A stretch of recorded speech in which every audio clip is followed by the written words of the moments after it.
This Phil Steele college football preview edition of the Sports Gambling Podcast is presented by WinBet. Get started today and you'll get a risk-free bet up to $500. Terms and conditions apply. Get the details at wynnbet.com and download the app today. We're also brought to you by PropSwap, America's #1 app to buy and sell sports bets. Use promo code SGP on your first deposit and receive up to $500 in bonus cash. That's PropSwap.com, promo code SGP. We're also brought to you by Underdog Fantasy. Sign up at Underdog Fantasy with promo code SGPN and receive a free $25 entry to use in Best Ball Mania 2 for a chance to win $1 million. And of course, don't forget to download the SGPN app in the App Store or the Google Play Store. Whoa! Welcome everyone to the Sports Gambling Podcast. I'm Sean, stacking the money green with my partner in picks, Ryan, Real Money Kramer. What's happening, Kramer Dog? You got your college Sean shirt in today. Yes, I like it. Got my Go Cougs windbreaker on, ready to rock, ready to roll, ready to talk college football. Joining us to talk college football, college ball, as I like to call it, Colby Dan, aka the Dan to Base.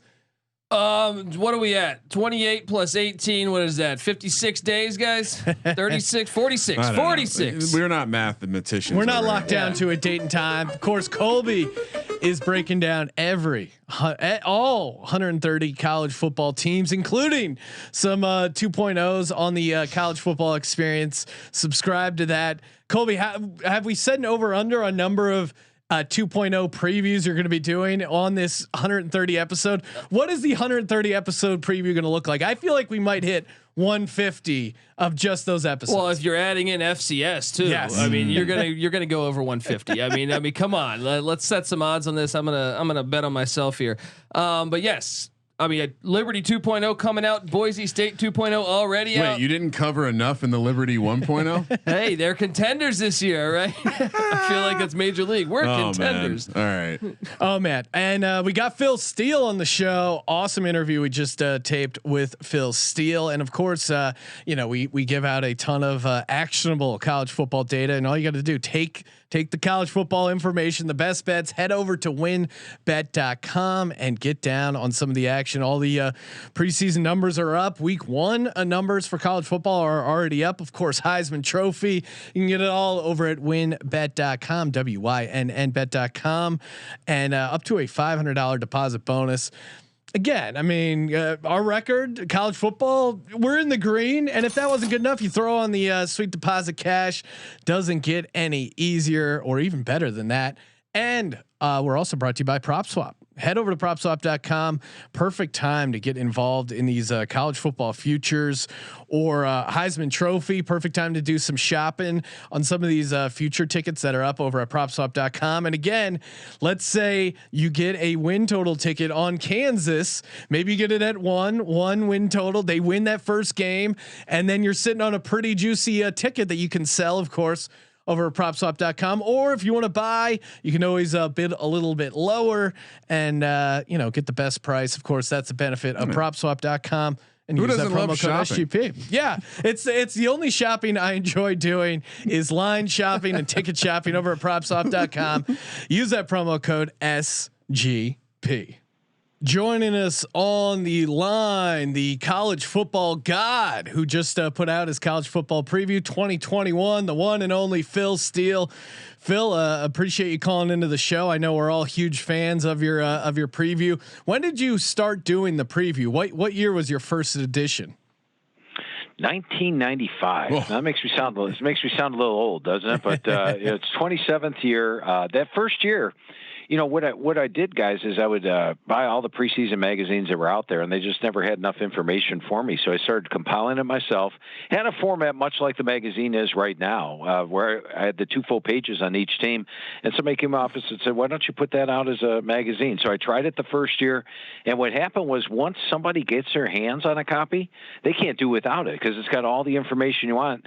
And now it's like getting 130 different media guides rolled into one, and we give you the same amount of coverage on a team like Akron or UL Monroe that we give you on Alabama and Oklahoma, all 2 full pages on each team. And if you're a gambler, information is power. Oh yeah. Well, and I was going to say, you sound a lot like the story of our own Colby Dant. There was not the information isn't there. So you start collecting it yourself. And I think one of the things we love about the guide, I personally love about the guide, is the fact that you do cover every team. You don't do, half the book on the SEC and the ACC and then leave the mid majors out. So, and as I was driving over here, Phil, I was speaking to my mother cause she told me a story, but I think back in 1997, I'm guessing, I had gotten my teeth knocked out playing football, and I was under some medication, and I asked, she was going to the store, and I said, "Can you pick me up the Phil Steele magazine?" And she brought me Athlons or something, and I said, "This is the wrong one. It's not the right one, Phil." So she remembers Phil Steele. It's etched in her brain. Well, 95. I mean, we're coming up on what's that? Doing some quick math, almost 30 years. Yeah, almost 30 years. 27 years. How's the teeth? Oh, I mean, they're doing all right. They've been knocked out a couple times since, but Cool. We need to get a mouth guard for Colby. So now you've been doing this obviously for a long time. You cover every team. I know we get this when we make gambling predictions against a certain fan base. Do you recall a particular fan base or particular season or prediction where you really riled up a fan base? Yeah, well, this year I think not picking Florida in the top 25 has got the entire Gainesville excited about it. But the one I remember the most is Washington State made it to the Rose Bowl, and the next year I picked them 10th in the Pac-10.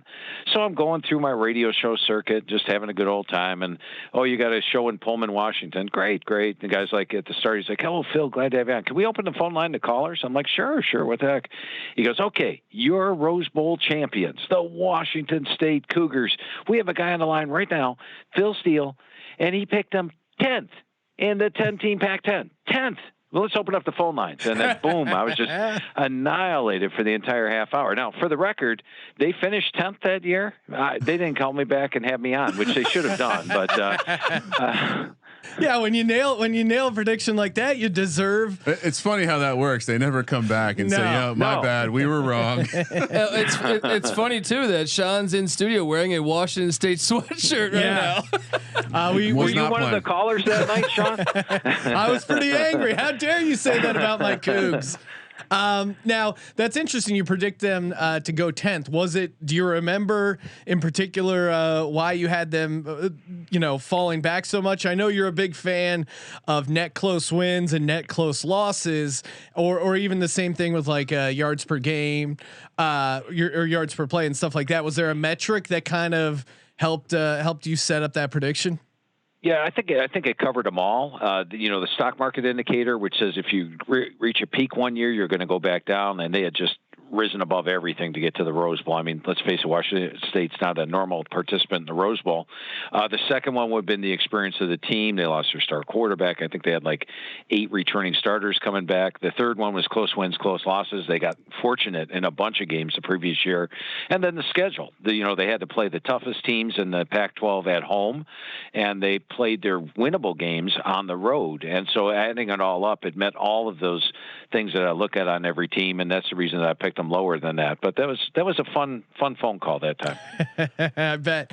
Yeah, no, I mean that's what's great about the guide. You have a lot of different formulas here you kind of use to predict the win totals and stuff like that, or whether a team will improve or regress and not be as successful. A lot of people call this the college football Bible.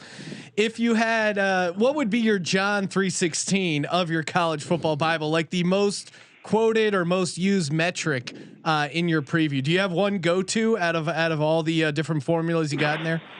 No, I think it's usually what it is I have all these different metrics. And by the way, in the first magazine back in 1995, I had one article called "Turnovers Equals Turnaround," and I had looked at the previous 5 years and determined that teams that had negative double-digit turnovers generally have a better record the next year, and teams that have a positive double-digit turnover have a weaker record the next year. So that's my favorite because it was the first one. And then when that one had such great success, I just kept adding them and adding them and adding them. And now everybody calls this analytics. analytics, but way back in 1995, the word analytics didn't really exist, but we started doing it back then. But for me, the main thing is that when you get 3, 4, 5 aligning on one team, that's probably my favorite. Once you're like, hey, look, they made this chart, this chart, this chart on all going down. I'm going against that team this season. So that's probably my favorite, is when they all align. Yeah, when it all comes together. I know, looking at your list, you have Oklahoma, #1 team. Obviously, they've had some issues once they've gotten to the college football playoff. What do you think is different about this Oklahoma team this year? Defense. And, we'll go to your issues when they reach the playoff. Lincoln Riley's first 3 years, they made the playoff. And in the first year, they allowed 54 points. The second year, they allowed 45 points. And then against LSU, they allowed 63 points. Well, Lincoln Riley worked on the defense, and they improved last year. They only allowed 21.7 points per game. This year, they have my number 3 rated defensive line in the country, number 9 linebackers, and number 3 DBs. Now, what's the offense like? Well, Spencer Rattler's back. I love the way he responded last year after getting benched against Texas. Came off the bench, played great down the stretch. He's got Kenny Brooks and Eric Gray in the backfield. Kenny Brooks was a 1,000-yard rusher for Oklahoma 2 years ago.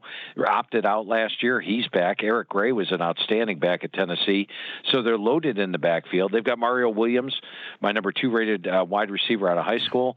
In fact, they have my number 2 receiving core in the country, my number 1 rated offensive line. So Lincoln Riley, with a veteran quarterback, has got 2 Heisman winners and a Heisman runner-up in his 3 years. They've got the offense, but this year they pack a defense. And here's the other thing.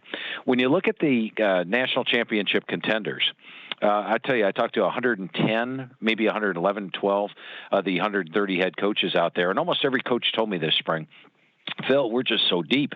We're normally scraping to get a 2 deep together, and this year we had 3 deep, because everybody's got 15, 16, 17 returning starters. But the 4 teams that made the playoff last year, they've got like 9, 10, 11 returning starters, and all of them lost their starting quarterback. So of the main contenders, Oklahoma is by far the most experienced, and like I said, the main difference is they pack a defense this year. Are you at all worried? Lincoln Riley seems to always trip up against an Iowa State or a Kansas State. You're not worried about him maybe losing a game in the regular season? Like, 'cause it seems like he does that every year. If he did, I think he could get it back in the Big 12 title game, because he'll be there, if they even lose once. But when I look at their games this year, guys, the closest games, they're a 10-point favorite against Texas and Dallas. Texas has a brand new head coach, and they're probably going to be close to a 10-point favorite when they host Iowa State. Other than that, they're going to be a 17-point favorite across the board. And I think this team learned from last year. You go back to that Kansas State game. If you're watching, it's late third quarter, and they're up like 28 points. They've got the game dominated, and they ended up losing that one. I think that's going to help them out this year. In fact, when I talked to Coach Lincoln Riley about it, was going over, he said he does use that as a motivating tool, how they lost those 2 games last year. Yeah, no, I mean, the interesting thing is that they have the path to get there, but then you look at that future price of plus 750 right now, and it still might not be a good price if they end up having to go against an Alabama. They might still be a big enough dog to where the mechanical parlay doesn't work out. College football futures are a crazy market to dabble in, just because the top heavy nature of them. But I do like hearing a team that isn't Alabama, isn't Clemson, isn't Ohio State, potentially. Oklahoma's kind of the 4th team to the party, but I'm excited. I'm excited for something Phil just said, which is the amount of returning starters across the board at not the elite programs that I think are going to hopefully, maybe it's a 1-year anomaly, but we get a little balance out. And the question is coming. I'm curious, because you mentioned it. A lot of teams have more returning starters than they usually do. Are there any early season games that you're looking at where you see maybe a mid-major, maybe a team that is going to be catching double-digit points, where you're like, hey, they have so many returning starters. Maybe it's the whole offense, maybe it's the whole defense. I expect the continuity to be there, and this is a live dog early in the season. Yeah, maybe not double digits, but I look at one team from the group of 5 that could be a very live dog in 2 early games, and playable on the money line type of games. It would be Cincinnati. Cincinnati last year ran the table, gave Georgia a heck of a game in the Peach Bowl. They only lost by 3, a game they led almost start to finish. This year, 7 starters back on offense, 7 on defense, including Desmond Ridder. And in the 3rd week of the season, they play a ranked Indiana on the road. So they'll be getting points in that game, and I think they have a potential for an upset there. And then 2 weeks later, they play Notre Dame in South Bend. And once again, Notre Dame's only got got 9 returning starters this year. Cincinnati's a veteran team. They played Georgia really tough last year. On the money line, that one looks pretty good as well. So that would be one team I'd keep an eye on, the group of 5 that could pull a couple of upsets early on and money line playable. Oh, nice. Always love a live dog, especially early in the season before people kind of catch up to them. Sliding over to the Pac-12, I see you're high on Washington, and what's the angle on Washington this year besides just sticking it to the Washington State fans? What do you as a Cougar guy, what do you think about why are you so high on the Huskies this year? Well, Jimmy Lake was one of those first-year head coaches last year, and I tell you what, my conversations with first-year head coaches last year were very unique in the fact that they didn't have spring practice to get to really know their team. Now, Lake knew the team because he had been there, so that was one advantage he had. But they have a massive offensive line. In fact, when I was going over the offensive line with them last year, I think both of us, prior to our call, and I usually spend about an hour and a half with the coaches going over every player on the team. We were wondering about the offensive line. And then as he described the offensive line to me, he was a defensive coordinator. We're like, man, these guys are huge. They're mammoth. They're about 340 pounds. His defense struggled against them many times in practice. They got a heck of an offensive line. They've got a deep backfield to go about 6 deep. They've got a quarterback who's now a veteran, and Dylan Morris, as much a veteran as you can be after last year. K-Dot and a tight end solid. And then Jimmy Lake, the last 2 years, he's a great defensive mind. He's only had 2 and 6 returning starters. This year he's got 8 on defense. And I said to him, what about the loss of ZTF? And he said, last year nobody knew who ZTF was. And I was like, oh, you know what? You're right. He only had 3 tackles the previous year. And then last year he turned into be one of the top defensive players in the Pac-12. And he feels that will emerge again this year. And then the main reason is the schedule. They avoid USC and Utah out of the South. The 2 toughest games this year are against Oregon and Arizona State. They get both of them at home in Husky Stadium. And here's something I want you guys to factor into your handicapping this year. I think the home field edge will be the biggest it's been. Remember last year, the home field edge meant nothing because there was no crowds. I think the crowds that missed out on last year are going to come back with a passion. I can imagine Husky Stadium being, and it's already one of the loudest stadiums out there, just being full throat every game. And so I think that the home field edge will mean more this year. They get Arizona State at home. They get Oregon at home. They do have to play Michigan on the road, but I think they're capable of winning that game. Michigan was a team that was 2-4 last year. So add it all up, I actually have them favored in all their games. And right now, they're a slight underdog against Michigan. I think by game time, they're going to be a slight favorite. I was going to point this out. This is obviously NFL week 1 when the Michigan-Wisconsin or Michigan-Washington game's happening, Sean. So we will be out in Vegas. We will certainly want to look to have some college action. And we love fading Harbaugh and Michigan. So Washington as a 1-point dog right now, still probably a good time to grab it. Go ahead and head over to WinBet and get in on that now.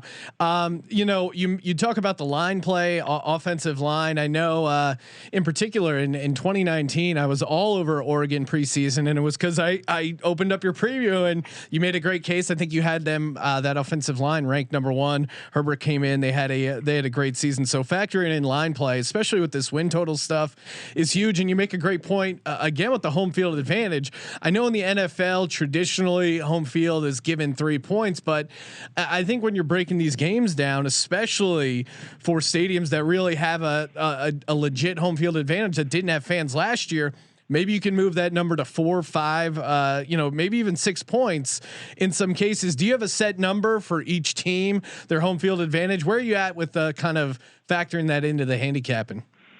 Well, it's right there in the magazine. If you go to the right-hand page on the magazine and you look right under the team name, it says Phil's Home Field Edge. And you'll see a team like Washington. I have a 5.0 home field edge. Nice. And there are teams that I've got a 2.5 on. So they go for anywhere from 2.5 all the way up to maybe about 5.5, I think is the tops I have in the magazine. But yes, I factor all that in. In fact, I've got this spreadsheet broken out. How has the team done at home the last 4 years? How is the team done on the road? So is there, like Alabama wins all their games. So Alabama running the table at home is not as impressive because they win all their games on the road.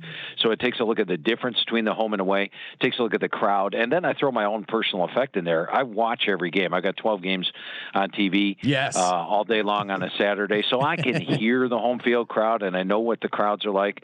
So I factor that in as well. And that's how I come up with the home field edge. So let's get your magazine, the Phil Steele College Football Preview magazine, like getting 130 different media guys rolled into one, and you get a home field edge on every team. Well, let me ask you this then, because is there a team that the common person might not think about that has a absolute dominant home field edge that you wanted to throw out? Well, I'd put Washington up there. I give them a 5-point edge. That's huge. Oregon in Autzen Stadium. I mean, have you heard that place when it's loud? Yeah. I mean, it's not. And people will say, "Oh, Michigan's 105,000 and Oregon's only 4." I'd rather play in Michigan than in Oregon because the Michigan home crowd is not as loud throughout the entire game. Yeah, that's a good point because Michigan, you think, oh, the big house, so many, over 100,000 fans, but really it's kind of the acoustics and the way it's set up. Now you're talking my language. As a graduate of Virginia Tech, we always kind of wore that badge on our chest in terms of enter Sandman. Exactly, small crowd, big effect, and it's funny enough. I've been to a couple bigger stadiums out there that I've kind of been like, you know what, they don't got it. And the Big Ten is the conference I would circle. With the exception of Ohio State, no, Penn State's Penn State. Penn State. Whiteout. Yeah, I've had some underwhelming experiences in 100,000 seat stadiums. Tennessee as well. Very proud to come from Virginia Tech. But yeah, it's always fun to root for those teams too. They have that kind of niche that everyone gets crazy and. So let's talk about a team that doesn't bring fans because I'm really excited to talk about UCLA. I think Chip Kelly 2-point home edge, right? Chip Kelly I think is on the cusp of having a good year and perhaps being a contender that no one's seeing coming. What do you think of UCLA, Phil? I think they're improved. I don't know if they're ready to step in that contender status yet. I look at USC and Utah and Arizona State. I think those three are fairly elite teams this year. We'll see what happens with Arizona State with the Herm Edwards situation, but USC and Utah clearly among the top teams. And, with UCLA, I think people have been looking at Chip Kelly each year he's been there. And last year they were close. I mean, you go back and look at their games one by one.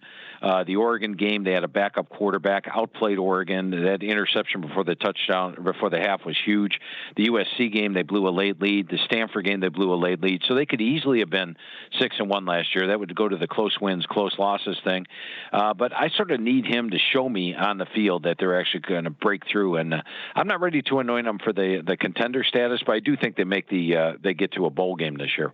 Yeah, and maybe look to play them on the slide over on the win total there, and pointing out they're high on your list there with the net close losses of 3 or more. Just getting back to Virginia Tech, I know Ryan's probably hesitant to ask because he's kind of out on the coach, and as a Virginia Tech alum, he's pretty frustrated. But correct me if I'm wrong, but you have Virginia Tech as one of your more improved teams, and you think they're headed to a bowl game this year. Yeah, they definitely are going to get back to a bowl game. Got number 13 most improved. And you go back to last year at the start of the year, they were down like 20, 25 players per game, and yet they were still winning a couple of games early.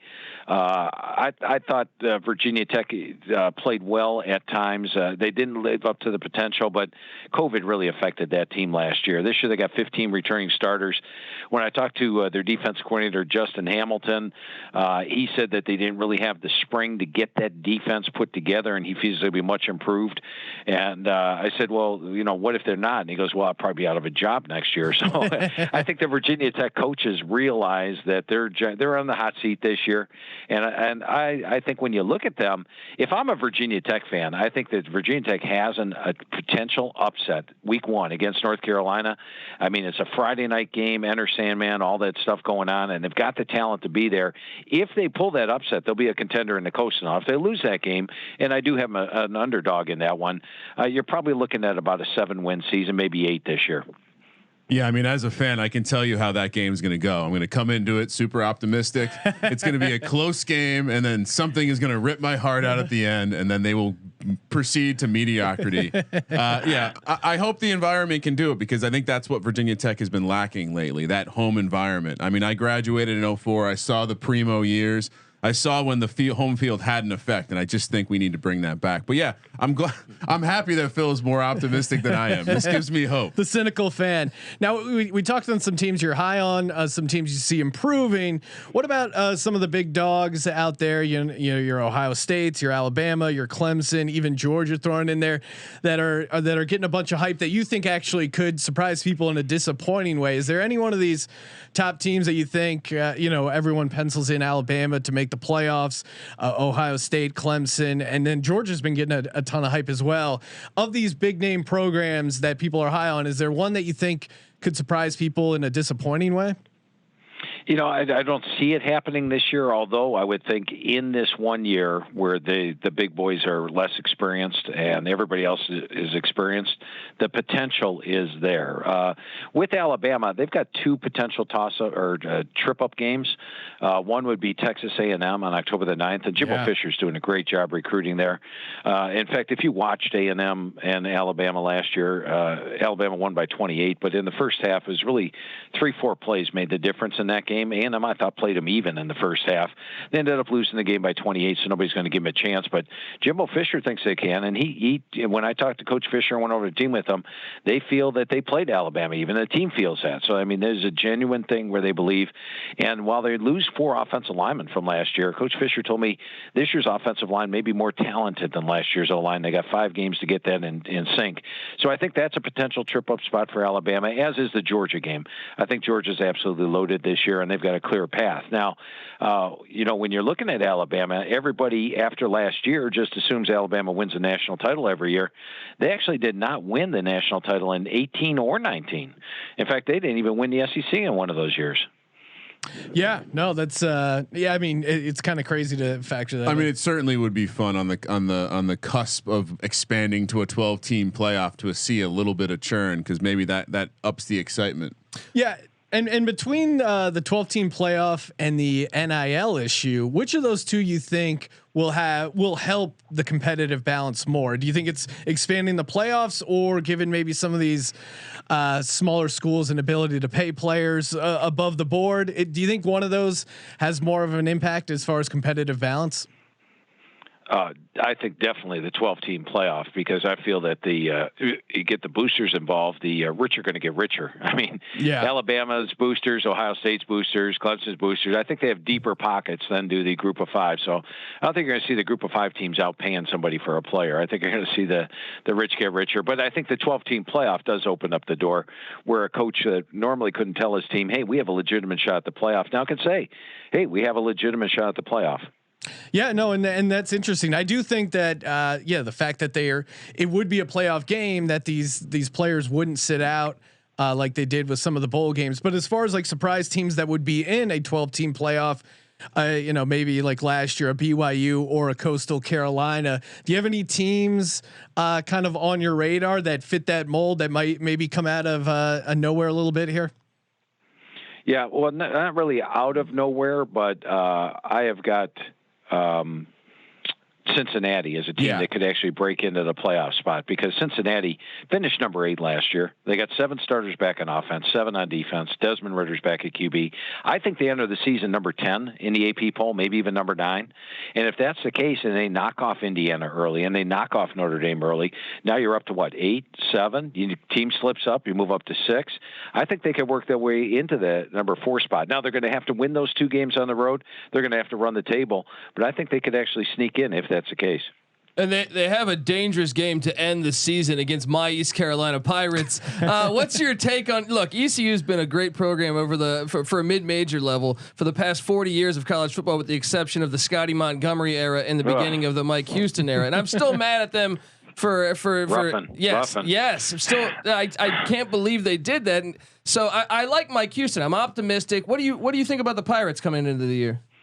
Yeah, and talking to Coach McNeil each year, I thought he did a tremendous job. And then I'm like, wow, one injury-plagued year where you lose a couple of close games and you let this guy go. What the heck are you thinking? You know, when I talked to Coach Houston when he took that over, he was not enamored with the defensive line. It was a unit that was small, not very fast, not very physical. Coach Montgomery seemed to specialize on the offensive side of the ball, and that the defense was not what Coach Houston wanted. Now, this is the 3rd year, and they've been giving up over 5 yards per carry in each of his first 2 years, but they're starting to get there. I don't think they're quite yet to a Mike Houston type of defense, but I do think they're improved enough on the defensive side of the ball to go along with Holton Ahlers. Harrison Mitchell really emerged at running back last year. The offensive line looks solid. In fact, when I was talking to Coach Houston, he said that the offensive line finally has depth. It's the first time in his 3 years. I think they've got the potential to get to a bowl game this year, and I think he's building this team the right way. And he's one of those coaches that took over a team and wasn't happy with what he inherited. Now you mentioned all the. I mean, obviously you and your team put a ton of work into these previews, and you mentioned you get to talk to a bunch of these coaches as well to get a read on them. Obviously, if a coach isn't high on his team, he's not going to come out and just say like, "Hey, Phil, we stink this year," or maybe they do. Is there like an art form to kind of parsing the coach speak of, "We're going to work really hard. We got a good group of guys." Like, do you have certain phrases or tells from these coaches from doing it for so long where maybe he doesn't actually believe in his team, or I think he's being honest here when he's saying we're going to be really good. What do you look for in these interviews? Yeah, and they're completely different than normal people's interviews. Normally, somebody's going to call up a coach and ask him a few questions, and maybe in front of for a newspaper report, for a radio show, something like that, things you can use. Everything I talk to the coaches with is completely off the record, off the record. So when I talk to them, I send them my 2 sheets, and they've got about 100 players on there with all my notes on every player. And then they put my guys in the right order. They move the players around. They tell me something about each of the players. They tell me how they're thinking. They'll say like, "Oh, that kid's never going to play. He's a real asshole." And I'll be like, "Okay, got it." And they know that in the magazine, that's not going to come out. It's just going to move him to third team. Says he's a huge asshole. Right. I move him to third team, and they feel very safe talking to me. So I don't get a lot of coach speak. And if I did get a coach who was giving me a lot of coach speak, I probably wouldn't feel the need to even talk to him again the next year. So they're completely different conversations, and we actually spend more time on the individual players than we do necessarily going over the team. But there have been coaches that tell me, "Hey, Phil, I got a 5-year contract," and they told me that I don't need to really get rolling until year 4. And they've been absolutely correct when they say that, because they've had some pretty bad records and they're still rolling along in year 4, year 5. Phil, I want to ask you one question before we get out of here on Kansas University. Crazy situation. Lance Leipold comes in late. On my podcast, I've been claiming that the win total at 1 smash the over, because I believe in Lance Leipold. I know Kansas isn't going to make a bowl or anything, but I love the chances of Kansas winning a couple of games this year. What do you make of Leipold in Kansas this year? Well, I love Lance Leipold. I think he's a great coach. He's bringing in his own coordinators are coming in, which is a big plus. The entire coaching staff at Buffalo got axed. They have some talent at Kansas, but he's also in an extremely tough situation. But he did keep the interim head coach, which is a big plus, because the interim head coach knows the team inside and out. But I think he's stepping in a tough situation. That South Dakota game in the opener, they need to win that to get your 1. Yeah. After that, the closest place that I've got him a dog is at Duke. I've got him a 10-point favorite at Duke. So they'll need to pull an upset to get you there. But we'll see. Yeah, it's only 1. So even if they get that South Dakota win, you're sitting on a push for the rest of the season. I love how the closer is a team with a 1 win total. Great job. And tons of great information. Of course, make sure you check out philsteele.com to grab the guide. And I recommend the physical guide. You can get the digital as well with the physical, but there's something just awesome about, and maybe it's nostalgia as well, of having that physical copy, take it to the beach or whatever. I'll tell you why, because it goes off the grid with you very nicely. Yes, as someone who likes to head off the grid before the football season to center their chi, I love being able to take some paper with me. And I got to recommend, if you're getting any type of surgeries or anything, maybe your teeth get knocked out, the Phil Steele Bible is perfect for that occasion. Oh, yes. Well, and one final question before we let you go here, Phil. Week 1, Georgia versus Clemson, neutral field. Clemson laying 4 right now. What are your early thoughts on this Week 1 matchup? I'm taking the dog. You got the more veteran quarterback, great defense, rivalry game. I personally would put the number tops at 3. So anything over 3 to me is what you want in this game. I think it's probably decided by 3 points one way or the other. Wouldn't surprise me if Georgia won. So I like the underdog in that game. Yeah, there we go. Co-sign it. All right. Well, Phil, appreciate your time, and best of luck with the college football season. Hey, a lot of fun talking football with you guys. And one quick note, save yourself a little bit of gas money if you're looking for that hard version. It's only available at Barnes & Noble and Books A Million. So Barnes & Noble, Books A Million exclusively. It's a change this year. Or as you mentioned, at philsteele.com. A lot of fun talking football with you guys today. I had fun. Yep, love it. Thanks, Phil. Appreciate it. Awesome time talking with our new friend of the program, Phil Steele. And Yeah, I mean, if you haven't gotten the guide yet, I don't know what you're doing. It is jam packed with information. It says it right on the cover, and couldn't be more right. I would love to get Phil and Colby in a room for 24 hours and just see what kind of conversation. And I'm not one to, we aren't going to turn the show into Maury, but maybe there's a chance where Colby's long lost dad is Phil Steele, because when he was saying it's like 130 media guides rolled into one. Just like the college football experience. It's almost like he did his research on Colby, because he pointed out that as much prep on Akron is put into Alabama. Yes, and he said I watch every game, and I go, hey, me too, man. Let's hang out. All right, and he's got East Carolina in a bowl. Come on, he's speaking my language. What more do you want? Right? And give Phil a follow on Twitter as well. And reminder, underdogfantasy.com. Check him out. Use that promo code SGPN for a free shot to win $1 million. Are you kidding me? This is, again, college football prep season, best ball season. It is all the seasons leading up to August, which of course is football season for real. The countdown is on, and again, we got a ton of great content, ton of big contests coming, and of course, the contest you can only enter exclusively in our app. It is available on the App Store and the Android. No discrimination here, so make sure you check that out. And toss us a review in the App Store for the app. Every Monday, giving away a free hoodie for App Store reviews. Thank you for participating in the Sports Gambling Podcast. For the Sports Gambling Podcast, I'm Sean, stacking the money green, and he is Ryan. Would have loved to heard the conversation between Phil Steele and Justin Fuente. Kramer, let it ride.